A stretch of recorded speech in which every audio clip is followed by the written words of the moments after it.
ATM card आसला नुआ नियम जदि आपण एटीएम कार्ड अच्छे और आपण भी एटीएम मेसीन रो टंका उठाउछंती जानतु एबे आपण को देबाकू पड़िबो एक्स्ट्रा चार्ज कौन रही अपडेट जानिबा शेष पर्यंत देखंतु ता पूर्व वीडियो को लाइक करंतु सब्सक्राइब करनथिले एबे सब्सक्राइब करी पाखर थिबा घंटी चिन्ह को दबाई दियंतु देखंतु मे पहिला रु अन्य बैंक रो एटीएम व्यवहार पई देबाकू पड़िबो अधिक टंका।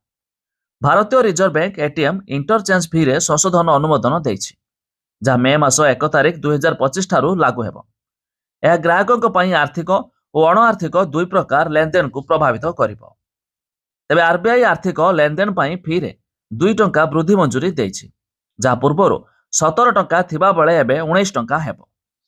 तेबे अन्य अण आर्थिक लेनदेन जेपरिक बालांस जांच पई मध्य 1 टंका वृद्धि होइछि जहाँ 6 टंका रु 7 टंका हेबो। तेबे इंटरचेंज फी हेउछि एक बैंक अन्य एक बैंक को देउथबा चार्ज जेतेबेले जड़े ग्राहक निज मूल बैंक सह संयुक्त नथिबा एटीएम व्यवहार करती यह एटीएम रखिथिबा बैंक रो सेवा प्रदान खर्च पूरण करिथाय। तेबे एही एटीएम फी शेष थर पई जून 2021 रे वृद्धि पाइथिला। तेबे जानंतु जदि आपणकर गोटे बैंक रे एटीएम रहिछि आ आपण टंका उठाउचंती अन्य एक बैंक एटीएम रो तेबे से क्षेत्र रे आपण को देबाकू पड़िथाय इंटरचेंज फी अर्थात आपण को एथि पई एक्स्ट्रा चार्ज लागिथाय। तेबे जहा पूर्वरु 17 टंका लागुवा बेले एबे आपण को 19 टंका मध्य देबाकू पड़िबो। तेबे आपण मानकर क्यों बैंक रे एटीएम कार्ड अछि ता निहाती कमेंट करी जणाबे।